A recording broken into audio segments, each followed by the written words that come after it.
Hi there, I'm Drew Badger, the world's #1 English fluency guide, and it is a pleasure to welcome you to another advanced listening practice lesson. I was really excited to release the previous one where I was talking about learning 10,000 English words, or really any language, whatever it is you want to study. There's a certain way to do that, so if you haven't seen that video, do check out that one. It is episode 22 in this series. Anyway, today I wanted to continue that because we are, as I mentioned in that video, releasing a whole bunch of new guides. Actually, 7 different new guides we'll be releasing in the near future, so I've been really busy working on those. But each one targets a specific area of fluency. So in this one, I'd like to kind of celebrate that and talk about that a little bit for this specific video, and that is how to get fluent or how to speak fluently.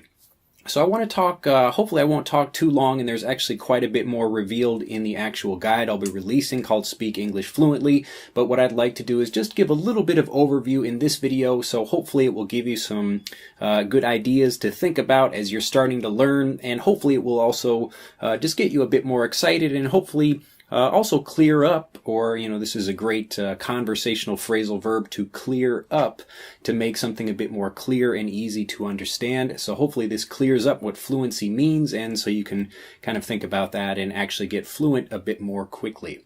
Anyway, as I like to begin all of these episodes, because I will be speaking a bit more clearly, hopefully I'll try to be speaking more clearly, but more quickly, I'll be speaking more quickly in this video.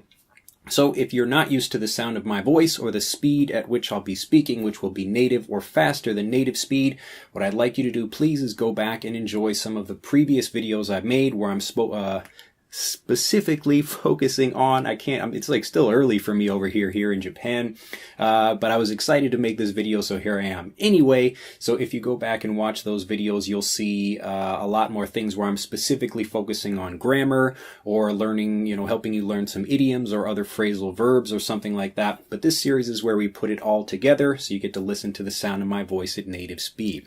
Anyway, if you're ready for the video, let me make sure I'm ready. Get my smile on my face, my video face. Here we go. Let's begin the lesson.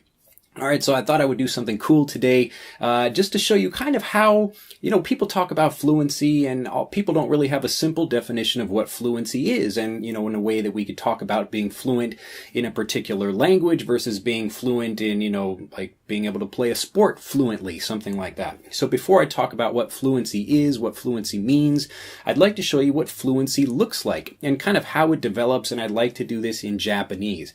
So I haven't prepared anything, but, hopefully I'm just kind of talking about it, but using a little bit of Japanese because it's easier for you to understand that way, as opposed to seeing it in English because you already know quite a bit of English. So if you're already a Japanese speaker, you're native Japanese, or you just know Japanese, you'll probably understand what I'm saying. Don't worry, I'll put some subtitles in the video anyway. But hopefully it doesn't confuse things for you. Anyway, so let's begin by, let's say it's my first week learning Japanese and I'm trying to have a conversation with someone. Now I basically know no Japanese at all, so I just want to learn and I just want to say something, but I can't quite remember how to say the word clock. So the regular clock, like a ticking clock that's up on the wall. So when I'm talking to someone, and I honestly, my Japanese is very bad, so I can't explain anything. So I might do something like this. I might say, Maru, 1, 2, 3, ichi, ni, san, shi, and that's about all I can do. Now I'm trying to use maybe a little bit of English is coming in there. Maybe I'm trying to explain it like that, like Maru, meaning circle, and I'm talking about numbers on the side of that. So I say maybe ichi, ni, san, shi, go, 1, 2, 3, 4, 5. But again, this is because I have basically no understanding of the language really, and it's even a simple word that I don't know. So I'm trying to use gestures, and I'm trying to use very basic knowledge that I do have to explain something that I don't. And when I'm able to do that, using gestures and so on, like maru, maru, and I'm not even pronouncing very well either. So I'm saying maru, and 1, 2, 3, 4, 5. So I'm just, it's a very basic explanation, much like a child would do. So I don't really understand much Japanese, and that's the way I would do it. Now, let's say I've progressed a little bit more, and the person was able to understand me. Oh, okay, they understand clock. So I'm talking about the word tokei. Tokei. So I'm not trying to teach Japanese, but that's where the word is here. So anyway, we're moving, and let's say I progress a little bit further, my fluency is maybe a little bit better. The things I would add, you'll kind of see, well, I'll show you first in Japanese how I would explain it, and then we'll talk a little bit more about how it would be in English. So let's say I'm in the conversation and I can't remember what clock is. I would say, すみません。これは何ですか？丸い1、2、3、4、5。あ、時計。ありがとうございます。Now again, right now, my pronunciation is maybe a little bit better, but I'm using a bit more things, like the two things that are different, really.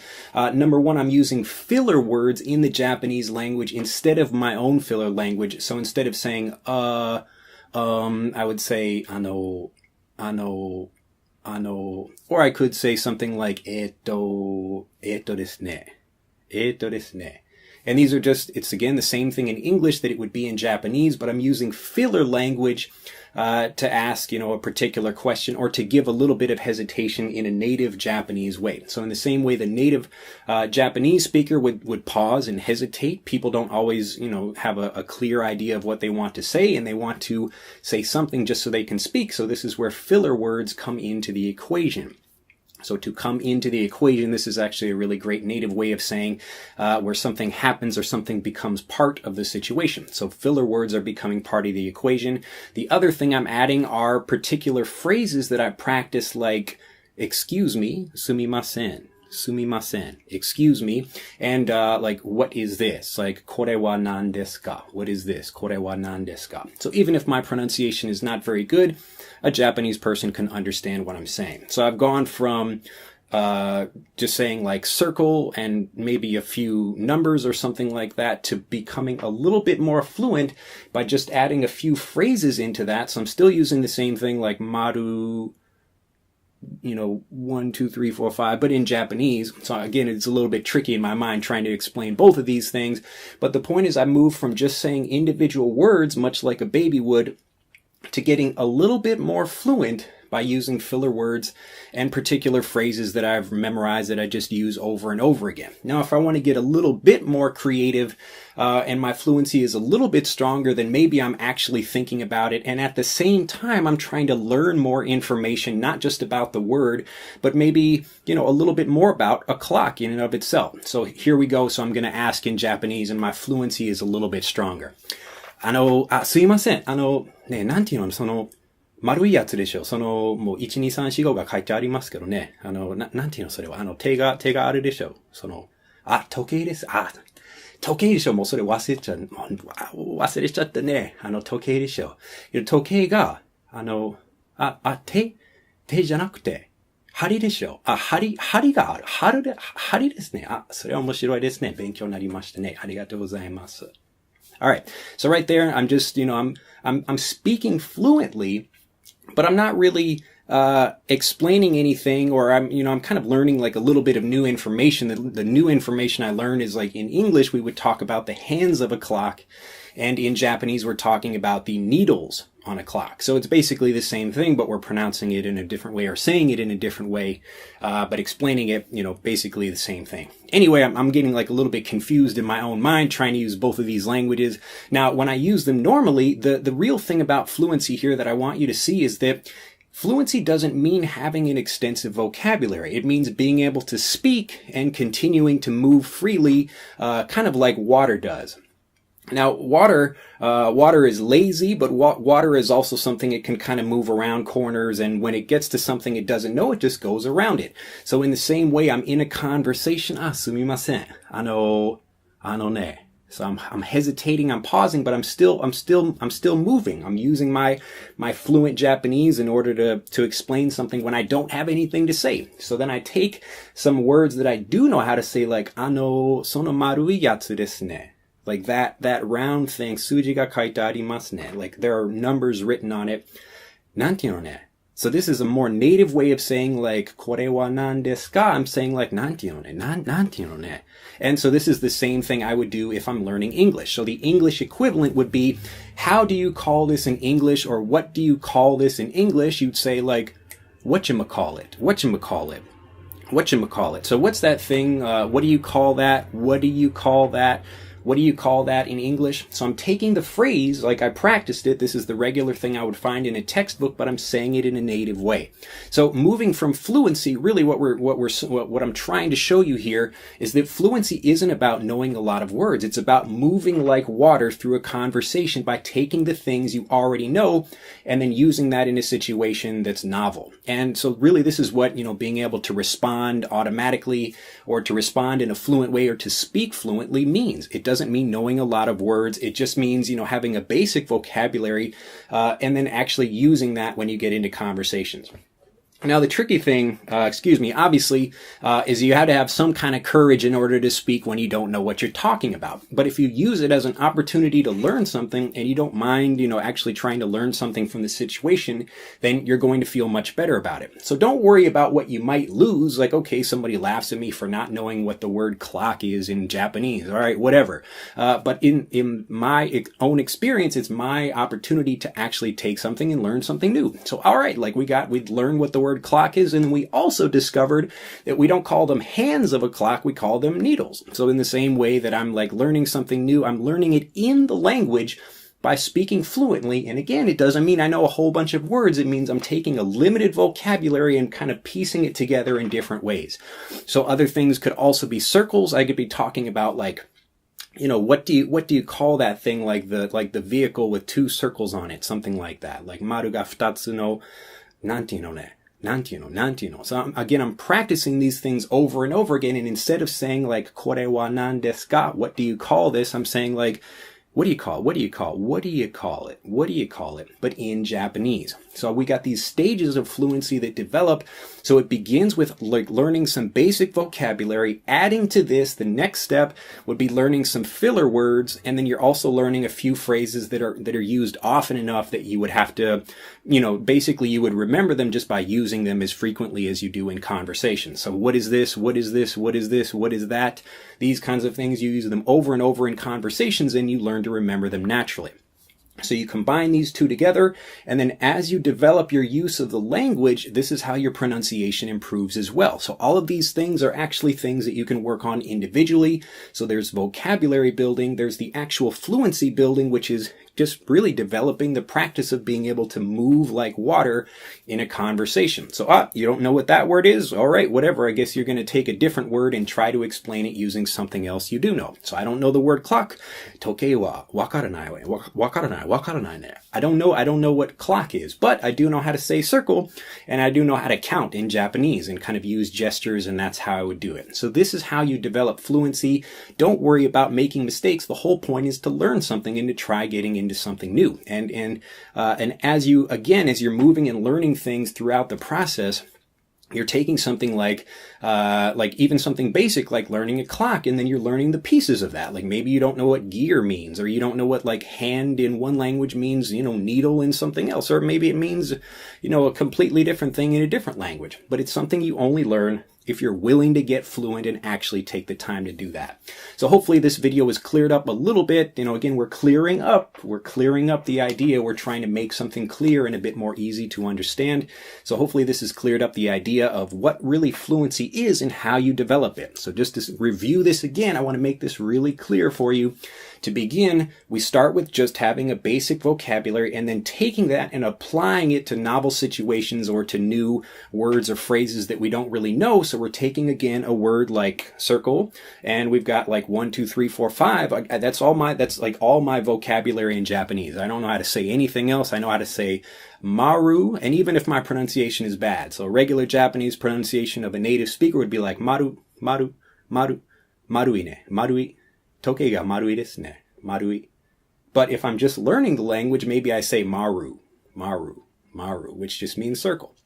So again, the pronunciation is something that you can kind of put on after that, but we don't worry about pronunciation because you can study fluency and actually become fluent without being able to sound like a native speaker.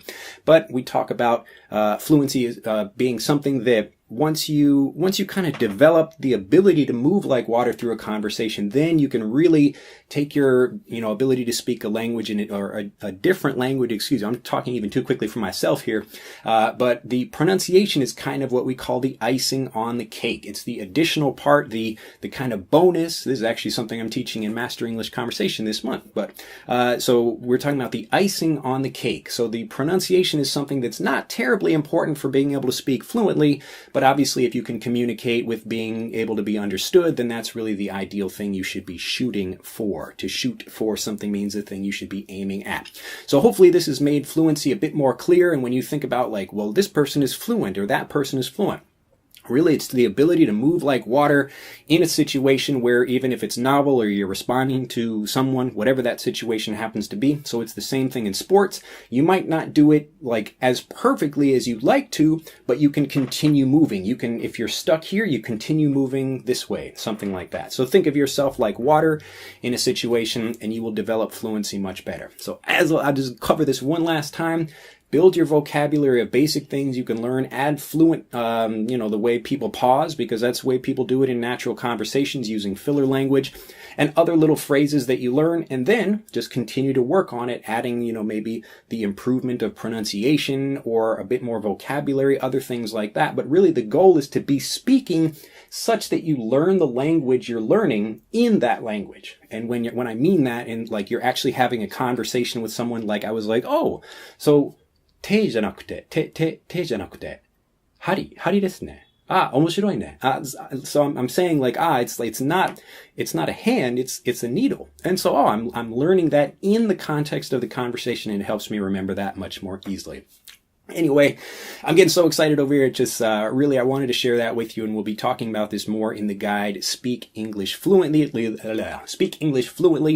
that I'll be releasing soon. But hopefully, I need to sit down, just have like I get so excited when I talk about these ideas, because these are the things that help me learn to speak fluently in Japanese.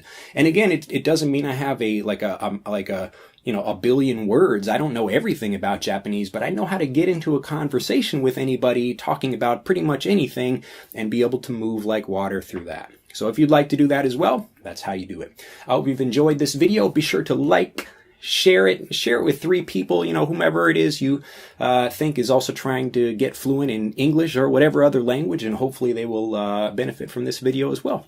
And become a subscriber. Yeah, you should absolutely subscribe to this channel if you're not already a subscriber, and I'll see you in the next video. Bye-bye. To continue learning, click on the link in this video to download Speak English Naturally, our free guide to speaking and sounding like a native English speaker.